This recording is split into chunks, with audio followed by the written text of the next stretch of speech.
say the game is getting old. Monday morning and your coffee's cold. Life is not what you want it to be. Hello, everybody, and welcome to A New Direction. I am Jay Izzo, and I'm with you again. It's our special Christmas show. Oh, my gosh. Yay. Yeah, you may hear her in the background. This is Kim Polland in the background. She's going to be with me today. She is I've already denoted that she is the queen of the top 10 lists. So we're going to have some fun with the queen of top 10 lists. She's also an author, by the way. We'll talk a little bit more about her. She has a great website, kimfnp.com. We're going to talk a little bit about that too, and her overcoming fibromyalgia and how she's dealing with that as well, because she has such an amazing, great attitude, and I'm so excited about doing this interview with her, just because I just wanted to have some fun. And Kim's a lot of fun. She's so positive and has such great positive energy. And everything I've read about her, her blogs and everything that I've read, it just was something that I felt like I needed to do during this holiday season, where I go so deep in business and we've dealt with so many tough and rough issues, and we will continue to do that.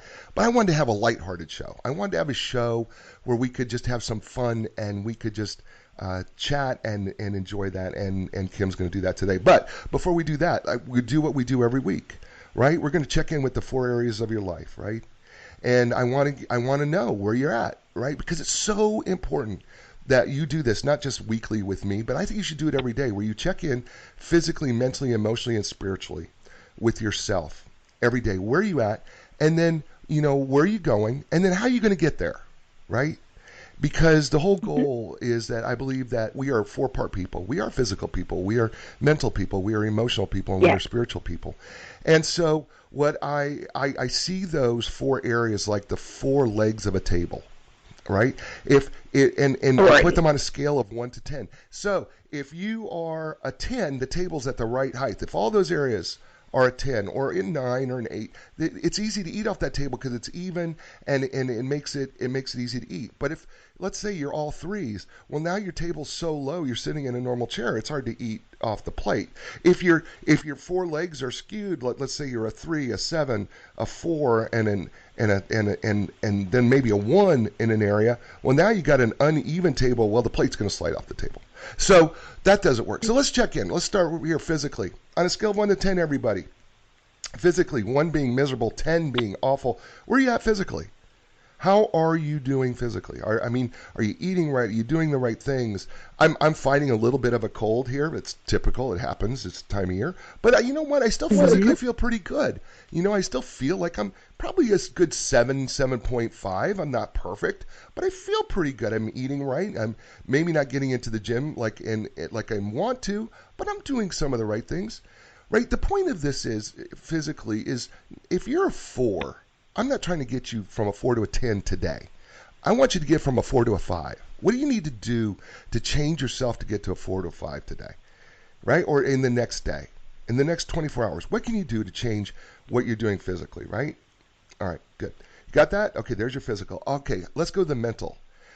What do I mean when I say the mental side of you? What are you filling your mind with, right? Our brain is 2 sides, right? We're creative and we're logical people.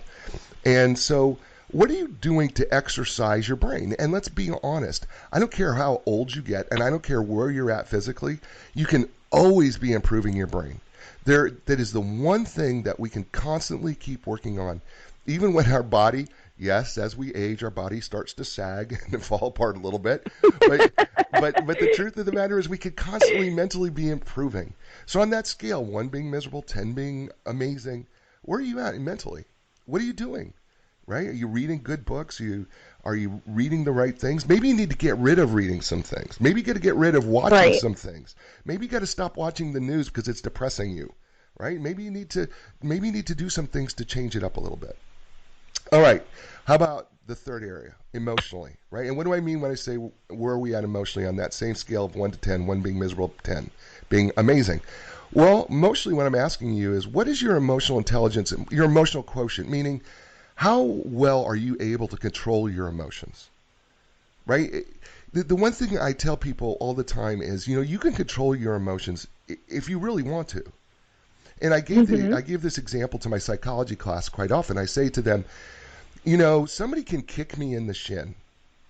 I do not have to react emotionally the way you think I react.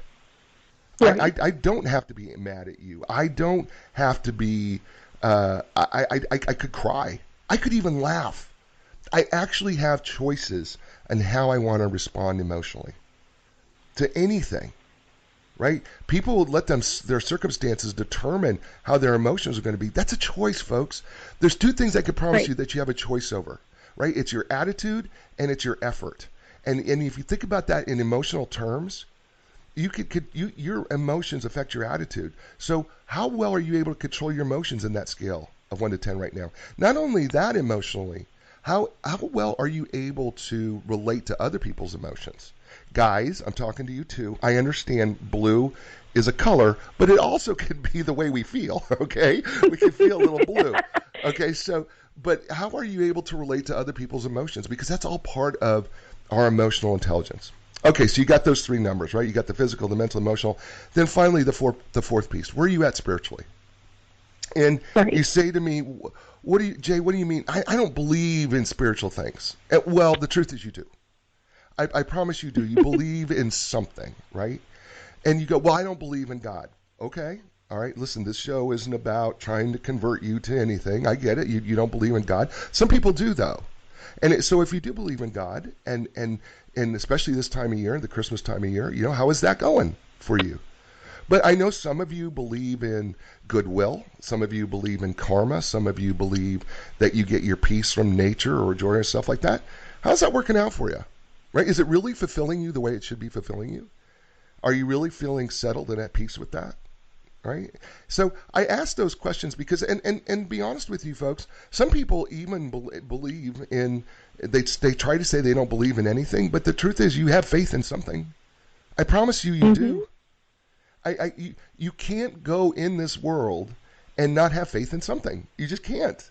You think that that everything's going to happen the way it's going to happen. But the truth is, folks, we don't know what's going to happen in the next moment. So you have to believe that the next moment, even if it's unconscious, you have to believe that the next moment's going to happen. So what gives you that belief to keep going? Right? Because you could say, well, I believe in science. Well, really, science isn't a belief system, right? Because there's so many things we can't explain with science. We can't explain such thing. And you go, what are you talking about? Well, we can't explain. Why would somebody that doesn't even know another person be willing to give up their life for that person? You know, why do we love things that we shouldn't even love? Science can't explain that. There's so many things that science and logic can't explain. And those are the spiritual things and that settle us and give us peace and give us hope. And so I ask you to check into that area because it's as important an area as the other three areas of your life. So as you're looking at those areas, where are you at? All right. And how are you going to get better? And what can you do today to do those four areas? Well, I'm going to tell you something. I have got the honor and the privilege to talk to a fabulous young lady by the name of Kim Polland. And she's a registered nurse. She's author of a novel, her first novel, as a matter of fact, entitled I Never Thought It Could Have Happened, Book 1, The Sisterhood. And Kim obtained her Bachelor's of Science in Nursing from St. John Fisher College in Rochester, New York. Her medical background was drawn to the fore when she found herself stricken with health issues, and in this particular case, fibromyalgia. And she decided to write, putting her thoughts onto paper. She moved with her family to Tampa, Florida, where she continued to develop writing as part of her lifestyle change. Kim has since pushed through her illness and several hurdles to publish her first novel that I talked about, and I Never Thought It Could Have Happened, Book 1. But she is also the queen of the top 10 lists, and she loves doing top 10 lists. And I am so pleased to have her, and she's being brought to us today, again, by our sponsor, Inline Business Brokers and Advisors. And folks, if you are someone who owns a business, at some point you're gonna probably need the services of an experienced business broker. So selling your business can be a big decision. So make sure you build your deal team, starting with the experts at Inline Business Brokers and Advisors. You can learn more online at inline.com. That's www.enlign.com. Jeff Snell and his fabulous people will certainly help you in helping you sell your business and do it with the utmost confidentiality. And so now, without further ado, ladies and gentlemen, please welcome Kim Polland to A New Direction. Kim, welcome to A New Direction. Thank you. Thank you very much. Thank you for having me. So, Kim, I know that you're a registered nurse. I know that for a fact. Yes. And which is awesome. I love nurses. Having had several surgeries, they have always been, everything from a total knee replacement to ripping all the rotator cuffs off my shoulders and having to go through hospitalization. Yes, awful. And having to do that, but they were always there caring. And so I have a special place in my heart for nurses, and I was so fortunate and to be able to teach nursing students as they were preparing as well at some private universities and colleges, through things such as lifespan psychology and brain anatomy and function, some of those things as well that I was teaching nursing students. And so I really do have a special place in my heart for nursing students. But what intrigued me so much was your top 10 lists.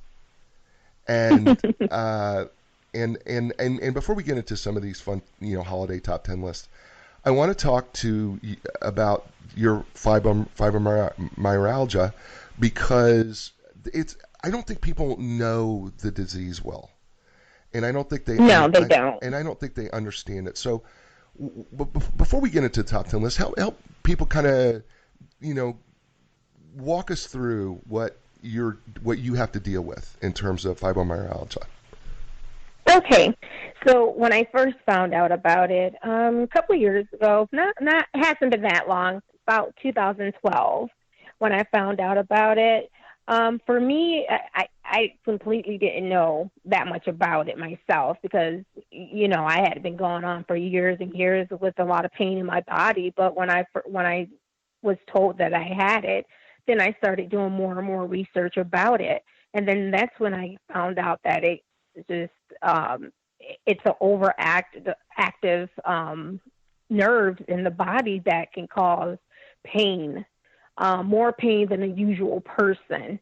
And so that was what I was having all the time, just constant pain in the body, like, at rest. And then with that pain, I was also having numbness, tingling, and then they would try different medications. And some of the medications would have side effects. And some of the side effects that I would have, not necessarily that, everyone would have, because everyone is different, but with me, I would have memory loss, and I would be falling, things of that nature. So I would have different things going on with me. So it was something to, learn about, so I would know what to expect and things, to learn, to what to look for. And my husband and my family, they were very supportive, because it would be sometimes I would be driving on the expressway and I wouldn't even remember where I would be going. I would have to pull over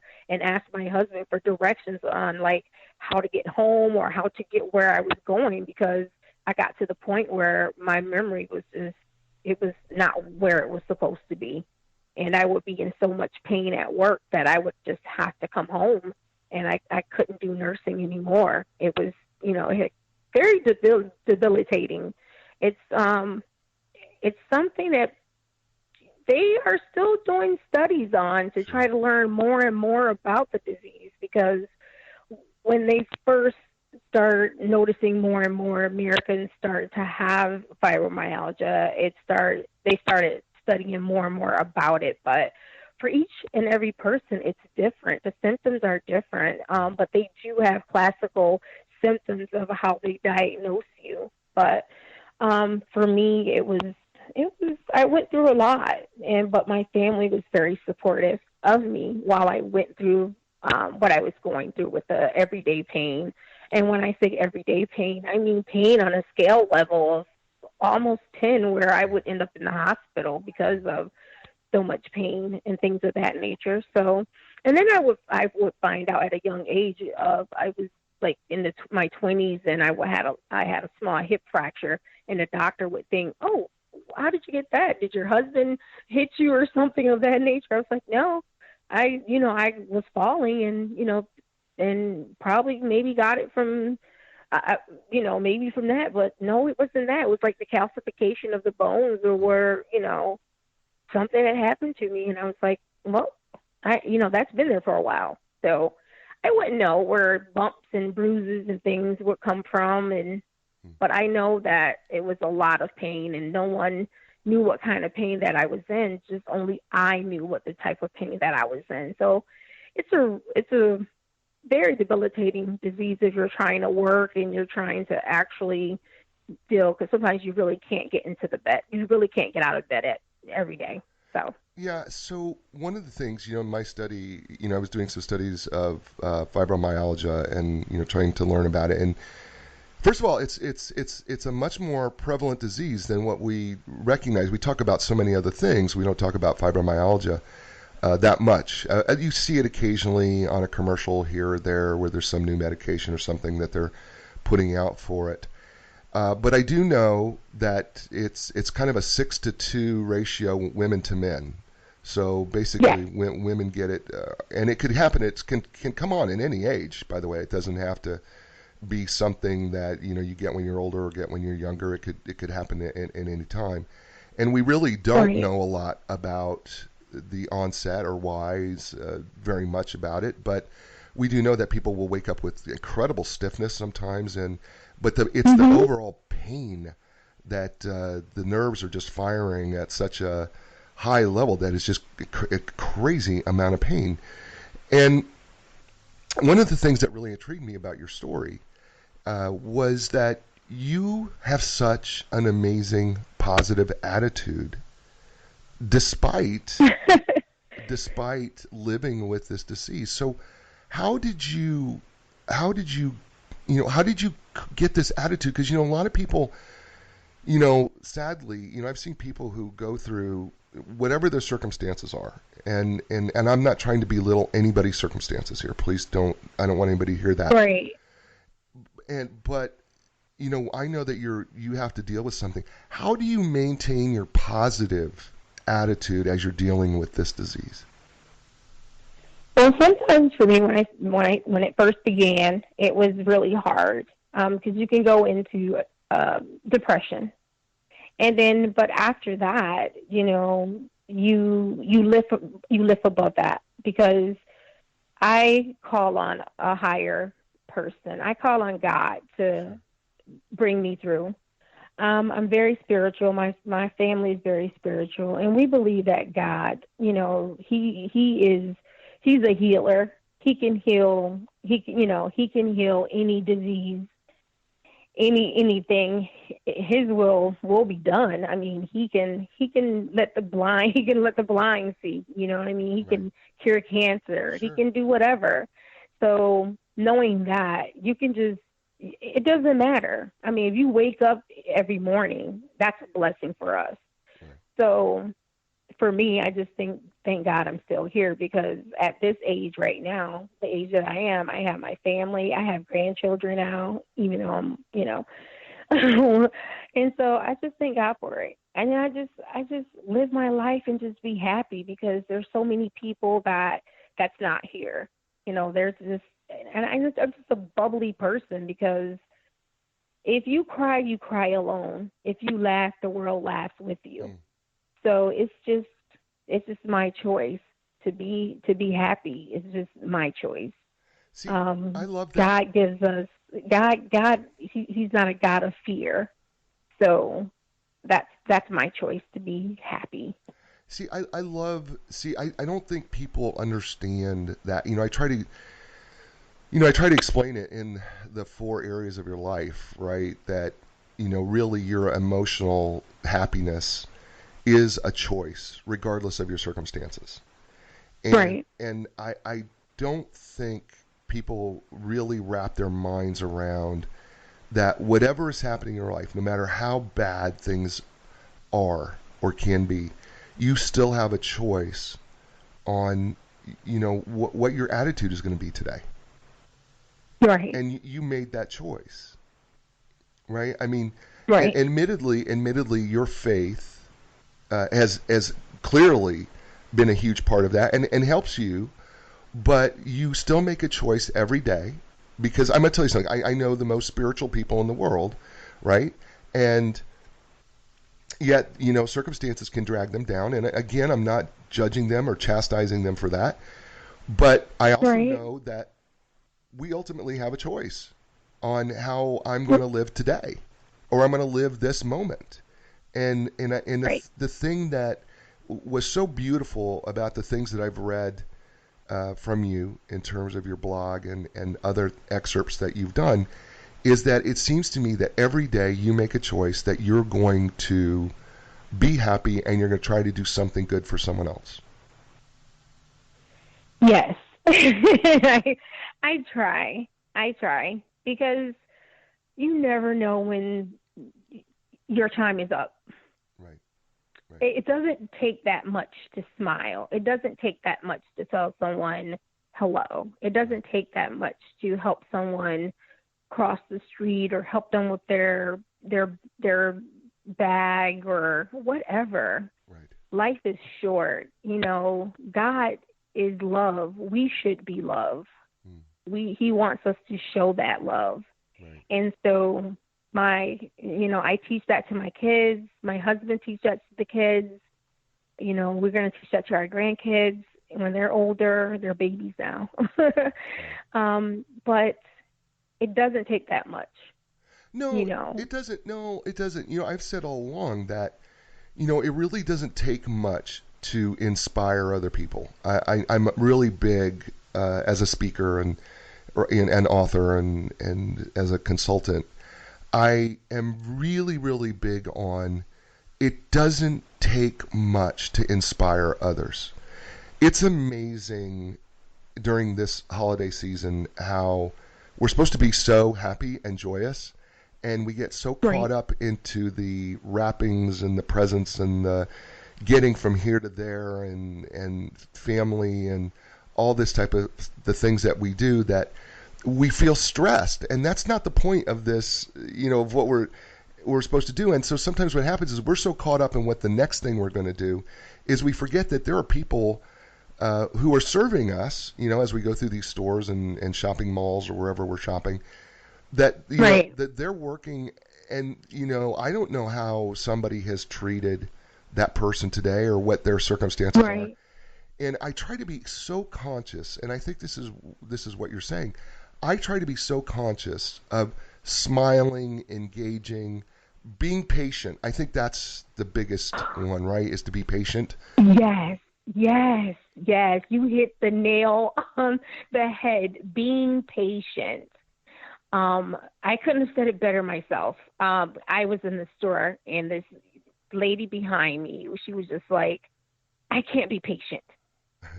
And I'm like, oh my God, you're just in the wrong store. I mean, it was just a grocery line. And I just told her, I said, I will pray for you, because that's the best thing that you can tell a person. I will pray for you. I told her, I said, I will pray for God to give you some patience, because you're just in a grocery store and you have no patience. I would hate to see you in a car and you have no patience. Oh, it's just, it's mind blowing. Well, like you say, people, it's just, I don't understand. Well, it's because I think, as people are watching and listening to the show, because actually we're on Facebook Live, and I could see that Ben Brown, who is an author of a fabulous book that I interviewed here just recently, and Joelle Fitz is with us. Brian Peterson has joined us as well, and some other folks, and of course this is going to be a podcast later at the Christmas show. So actually, these people are watching a live taping of the show, which is kind of neat. And I do think that patience is an underutilized word, not just a word, but it is a behavior that we don't utilize very well. And and we can kind of lose our patience. And I mean that in sincerity, that we can kind of lose our patience with other people based on what's going on in our own lives. And when I start thinking about that, I start thinking, well, it's pretty selfish on my part that the way my world is going is your problem, because it's not. It's, what's going on in my world isn't your problem. You're checking out, Right. whatever toys or things I'm buying for my friends or whatever, and my bad day isn't your problem. Matter of fact, right? I mean, the truth of the matter is, if I was really getting outside of myself, the truth is, regardless of what my day is, I have a responsibility to try to give you a smile, even if it's a smile, or being kind, just simply being kind and patient with you, Right. and going on. And trust me, I'm a work in progress, because I'm clearly not there. Although I believe I'm getting better every day at it, so I really do. So one of the things that you do is you do these top 10 lists. Yes. Yes. And so let's talk about one of your Christmas top 10 lists. All right? Okay. All right. What's the first top 10 list that you have for a Christmas top 10 list? Okay. So, a top 10 list, the top 10 ways you can get ready for your out-of-town guests. Top 10 Okay. ways. Okay. Okay. Top 10 ways. I'm just going to repeat it. That you could get Okay. ready for your out-of-town guests. And before you go into that, let me just say, we've all had to deal with out-of-town guests. Sometimes, folks, let's be honest, sometimes their family is sometimes of these out-of-town guests. And the truth is, you can choose your friends, but you can't choose your family. Okay? Yeah, absolutely. Right? So go ahead. So what's number 10 on preparing Christmas, preparing for out-of-town guests? What's your number 10?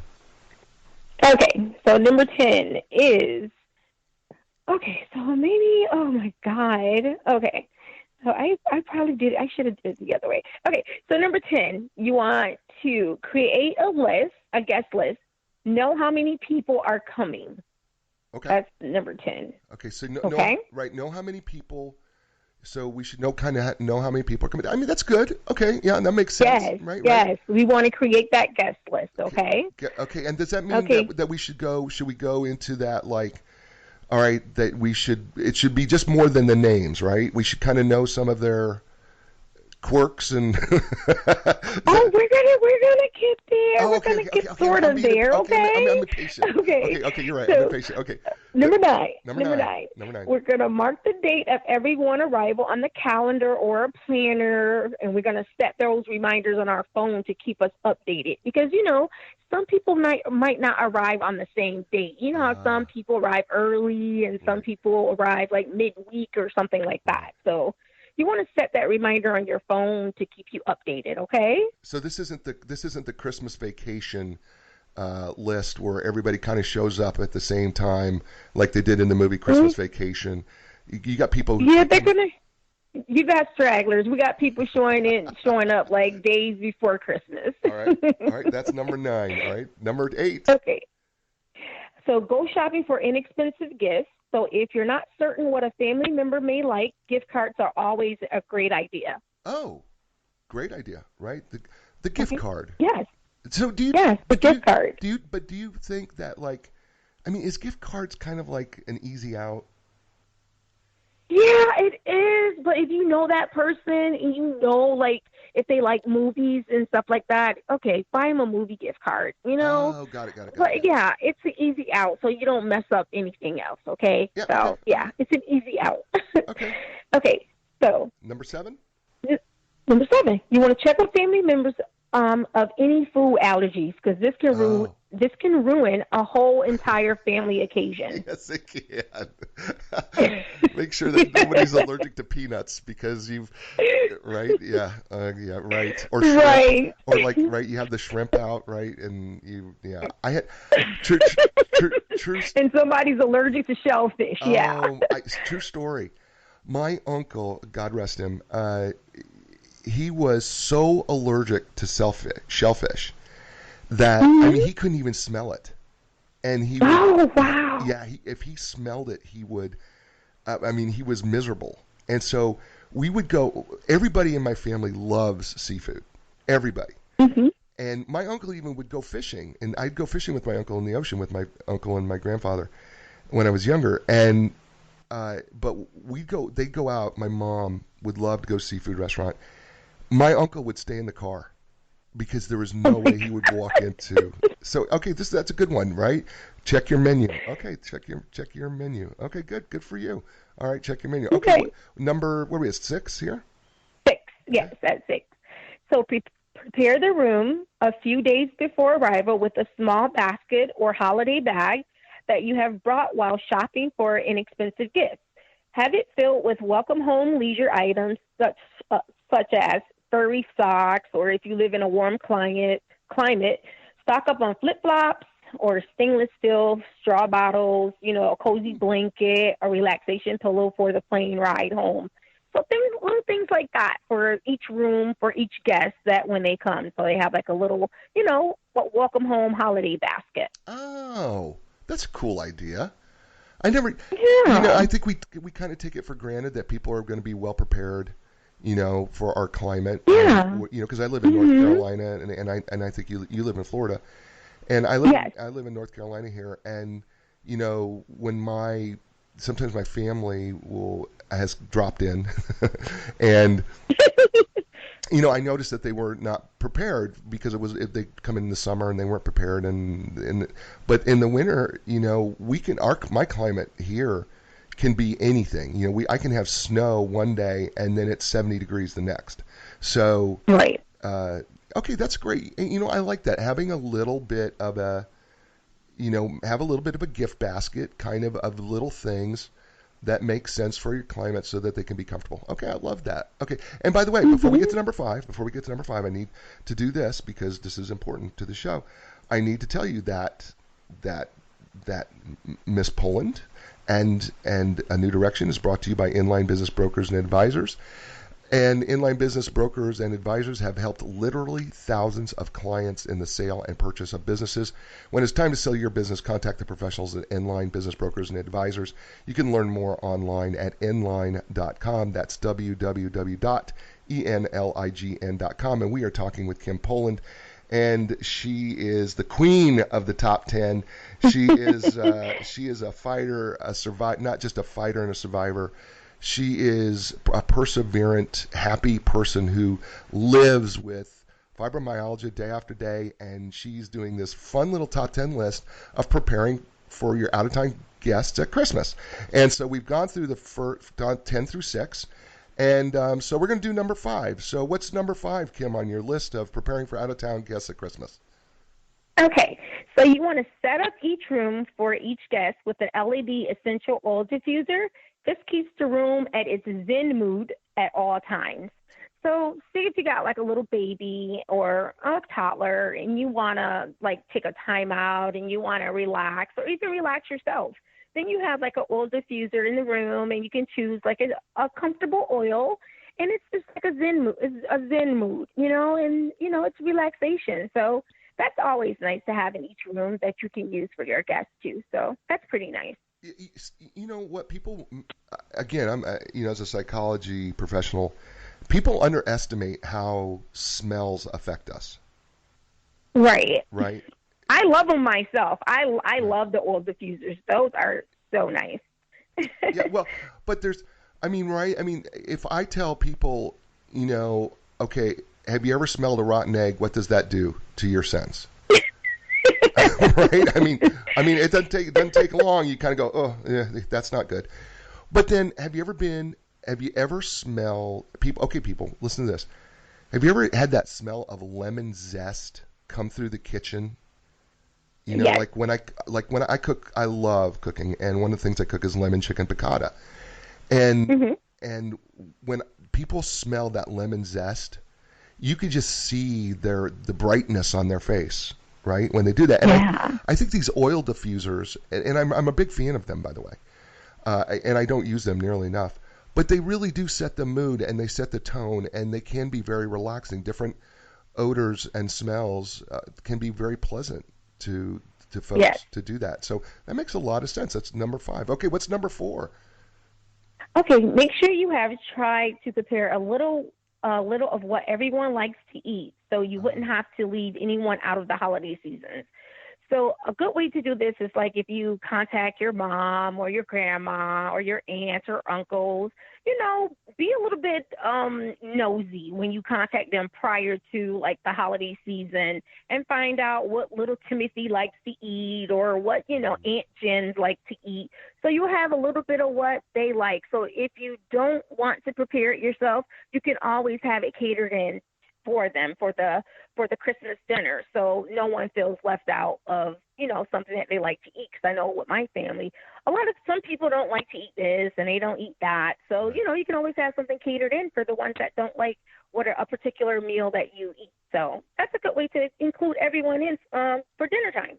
Yeah, a little bit of something, right? I mean, it doesn't have to be the whole meal, and I love that idea. Right. I love that idea Right. because I have some folks who are vegan, right? So have a vegan, Right. have a vegetable dish prepared, and then I know that there's the finicky toddler, right? Who, Right. right? The finicky toddler who just doesn't eat anything but grilled cheese sandwiches. Well, okay, well then, we'll have grilled cheese, right? We'll make some small little grilled cheese sandwiches for them.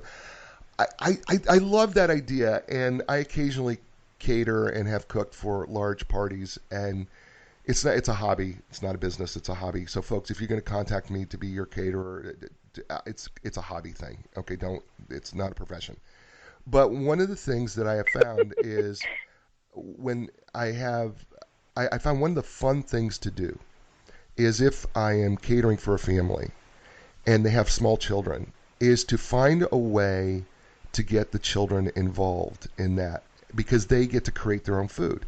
And so I would ask, do your kids eat pizza? I mean, very few kids don't, right? But some kids don't like meat on their pizza. Some kids like to put, vegetables or, and I would ask them, what's their favorite pizza that they like to eat? And some of them would say, oh, they love, pineapple and, whatever on their pizza. So I would make sure I had those items so that they could make their own pizzas, and then have this big giant pizza peel that we would slide the pizzas in the oven, right? It's big. It was way bigger than it needed to be, but the kids love the giant size the pizza peel. And so we slide them into the oven, and here the kids get to watch. I turn the light on the oven, and they're watching their pizzas bubble and everything. And it just got them so involved, and they created their own food. And I love doing that. I don't know that's necessarily something you could do at Christmas, but I think whenever you can do that type of thing, and I think that's kind of where you're leading here too, is that you're getting them to kind of create their own food, and you're also preparing for all those people. So, all right, that's awesome. Okay, where are we at? What's our next number? We are on. We have let's see. Number 4 here. 4. Yes. Okay, what's number 4? Let's see. Make sure you have games or activities planned for your guests as they will stay with you. This will steer away the boredom. Board games for the little ones, pool, gun range if they're open, because my family, we love to shoot, and cornhole, etc. Because like maybe sometimes they have like an open gun range, like outdoors or something like that. And for the people that love to shoot, they can go to the gun range and then things like that. So yeah, just make sure you have some games or activities planned, the Wii or something like that, or just have some games or activities available for your guests to play.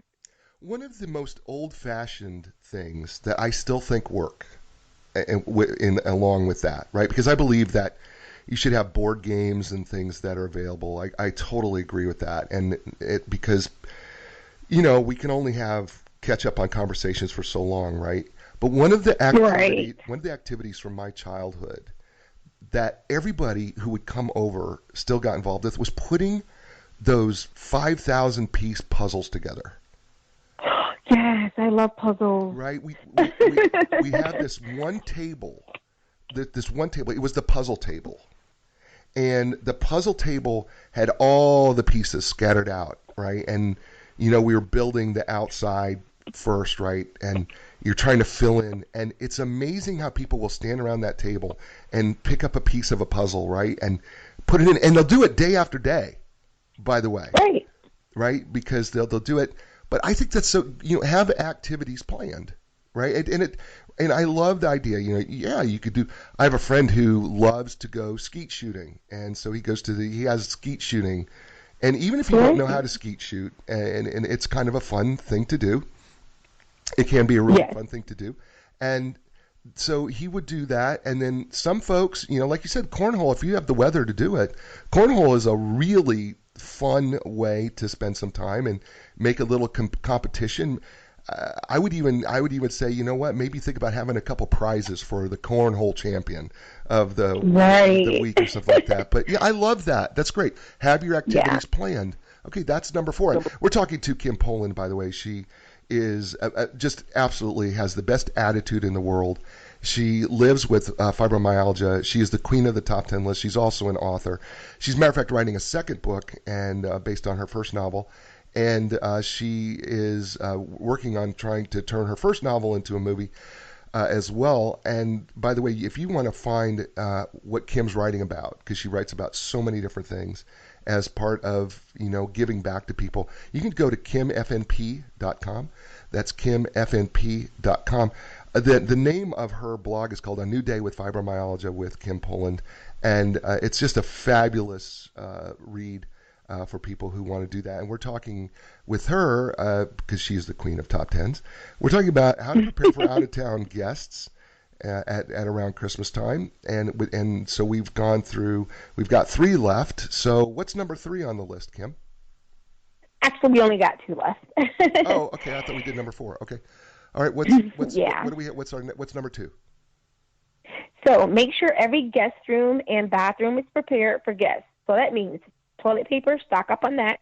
Shower gel, deodorant, clean sheets on the bed, vacuum, make sure it's dusted, space in the closet and the drawers for their clothing, and empty the trash cans, etc. Because you never know when the guests come. You never know if they might have shower gel or deodorants and things like that. So make sure that you have things like that on hand for them. So you want to make sure that guest room and that bathroom is prepared for the guests. Yeah, really, you know what? How smart is that? Right, because nobody thinks about somebody's going to forget a toothbrush, somebody's going to forget their That's right. their shampoo or their hair conditioner or some deodorant. And I love what you said. We never talk about it, but can you ever have too much toilet paper in the house when you have guests? No, you cannot, sir. That's why I have a stockpile. So no, you cannot. So basically what she's saying, and they're not a sponsor of the show, but basically get to Costco and get yourself a pallet of toilet paper. Get yourself a pallet of toilet paper and stock up before your guests get there. That's that would be a really good idea. Trust me, because I was get there quick. Yeah, I tell people this all the time. People are emotional about toilet paper. And they go, no, I'm not. I go, no, you're really emotional about toilet paper. And they'll say, no, I'm not. I go, yes, you are. Because I said the day that there's no toilet paper, you watch your emotions. Because when you don't have toilet paper, you're emotional about toilet paper. I promise you're emotional about toilet paper. When you do it. So it's an emotional thing, folks. I'm just telling you right now, being without toilet paper can be quite emotional. So stock up on the TV. Yes. So, okay, what's the number 1 on how we prepare for guests at Christmas? Number 1, enjoy your family like it's your last. You never know when you'll see them again. So cherish that time like it's your last. What? And that's my number 1. That's my number 1 thing. What inhibits us from that? Because sometimes we get so stressed about having guests and family over that we don't enjoy them. Why do you think that is? Well, okay. So I used to work for this company. I did customer service for this company one time, and this one lady, she was like, she called. She was crying. She was yelling at me, and because her gift that she had ordered for her family member did not come. It will not be coming. I had to unfortunately tell her it would not be there in time for Christmas. This was last Christmas, and I told her, I'm sorry, unfortunately, it will not be, there in time for Christmas. She was yelling and screaming. So I told her, I said, hold on, wait a minute. because she had told me she had cancer. I said, hold on, wait a minute. I said, calm down. In a very stern voice, just like that. I said, what is more important to you? A gift or the time that you're going to be able to spend with that family member? They're not going to care about the gift. They're going to care about the time that you're going to spend with them. They're going to care about the time that you have left here. They're not going to care about the gift. Right. And so she started crying, and then we started praying. And of course, it's against rules to pray at my job, of course. Sure. But I do missionary work. I travel to Haiti, and so it's my job as a Christian to pray for people. I mean, I'm going to serve God to the day I die. So if it's my job to pray for people, I'm going to pray for people. So I prayed for her. I prayed for her cancer, for her to be healed, and I prayed for her to not just worry about a gift, for her to enjoy her time with her family and not worry about the gift. And by the time we got done praying, and I prayed for other things too, and for God to comfort her. And by the time we got done praying, she said, you know what? It must have been for God to let me speak to you on the phone tonight, because I feel so much better. I feel that it was meant for you and I to speak on the phone. And, by the time we hung up, she had a whole different attitude. She did not worry about the gift. She was just thinking about spending the time that she has with her family and not worrying about a gift. Sometimes I just think people lose sight, and I think it's just up to us as family members to just pull people back in and just tell them it's okay if you don't have money to buy a gift. It's okay, just long as I spend time with you. Right. Just long as we get together and just laugh and just cook, or just laugh and to just listen to music, or just do whatever family do. Right. Sometimes I just think people just get so caught up and think it's just tradition for us to buy gifts. But we can get just so caught up and just think that the season is just to buy gifts and forget that it's Jesus' birthday. Yeah, but he doesn't want us to stress out and go into debt and for things that we can't afford. He wants us to be open-minded. Right. If you can't afford it, don't buy it. Right. If he wants us to get together and just worship him on that day. So many people say it's not his birthday, but still it's a season. Right. We should get together every day, truth be told, every day, and worship him. But in this particular season, though, we should get together with whoever we can, and bring that special time, make it special for people. And it's just, that's what we should do. We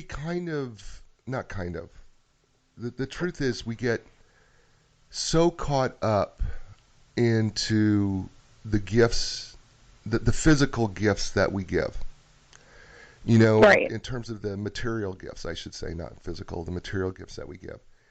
Right. We get so caught up into the materialism of it that we miss the whole point of being together. Right. We miss the whole point of finding joy in another, in the people that we have around us. And as you were talking, I was thinking about last October, my uncle passed away that I was talking about, and I spent a few days with family that I hadn't seen in a long time, and I loved my uncle dearly.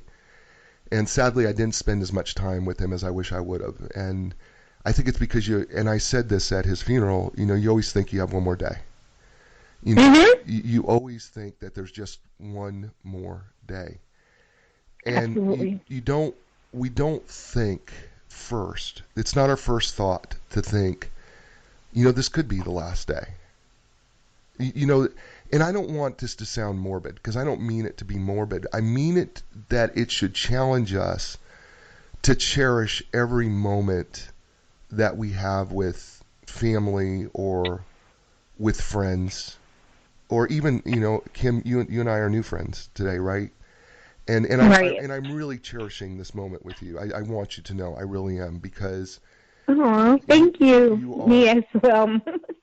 you are because you're as people listen to the show, and Angel is with, I believe it or not, her name is Angel King, right? She's a really close friend. She's joined the show, and as I think about the words that you have just expressed, you know, we need to stop. The chances are, I'm gonna make a really bold statement here. Chances are you could spend less money if you were willing to spend more time, Absolutely. right? Absolutely. And I think I think that's a more valuable gift to people Right. than anything that you could purchase.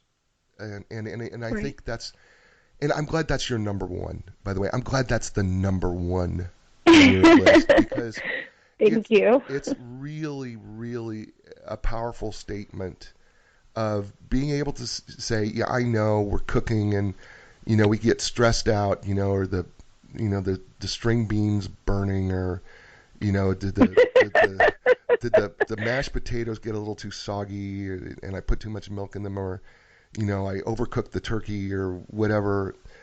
You could get all caught up into those things, but at the end of the day, it's about being around the people that you love, Absolutely. and that's that's really that's really what this season is supposed to be, right? I mean, the season, Right. whether it's family or even friends, right? It's really Right. if there's ever a time, and it should be all year, but if there's ever a time, we Right. should re-emphasize, you know, that being with each other is the most important thing. This is probably the time. This is the time to do that, right? Right. Yeah, I love that. That's a great top 10 list, by the way. That's awesome. Thank you. We're talking with Kim Polland.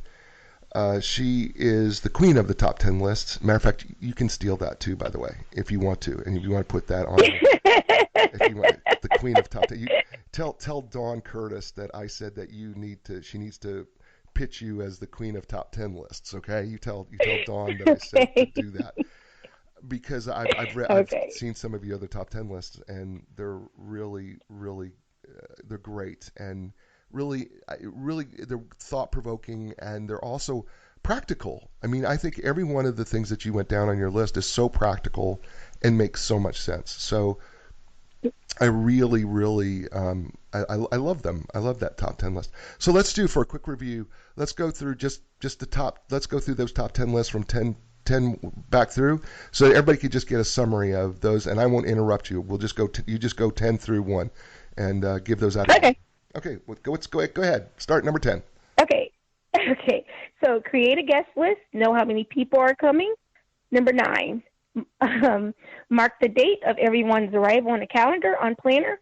Set the reminders on your phone to keep you updated. Number 8.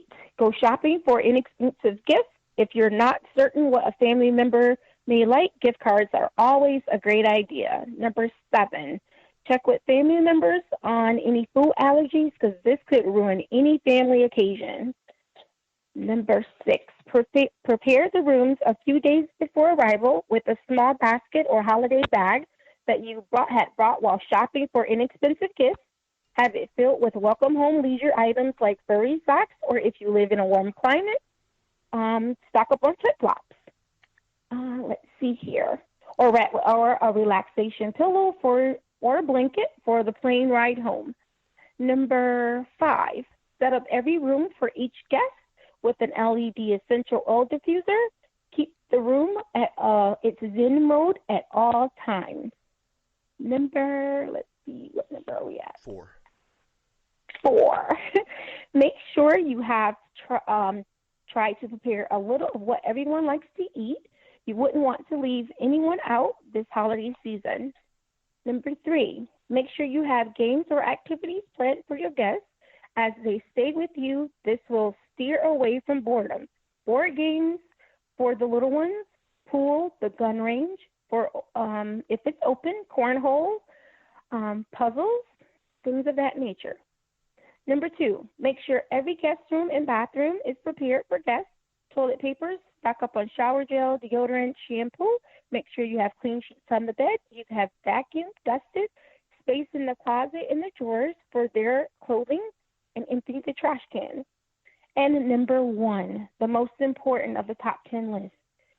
I want you to enjoy your family like it's your last. You never know when you will see them again, so cherish it like it's your last. And that's my top 10 list for this Christmas. That's awesome. Right? I mean, is that, ladies and gentlemen, is that not awesome? Okay, listen,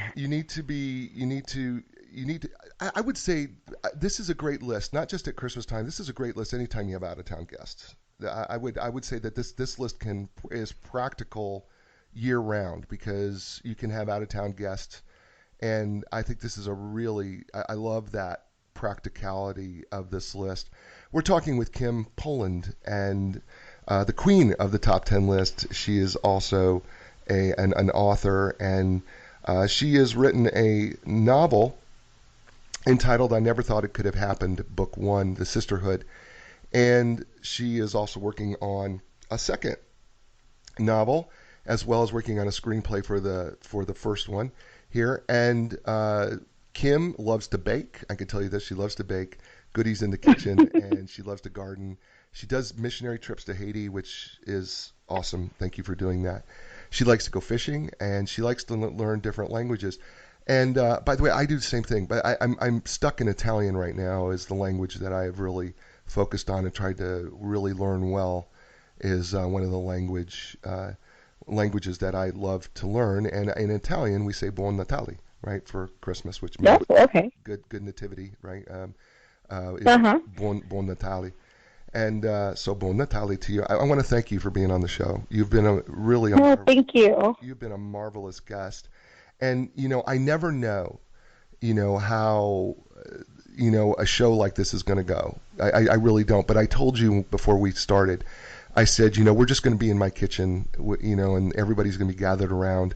And you and I are just going to talk and as two friends. And I really feel like, even though we've never met each other, that I feel like we've just become two really great friends. And I hope that you will come on the show again and share another one of your top 10 lists with me in the future. Oh, yes.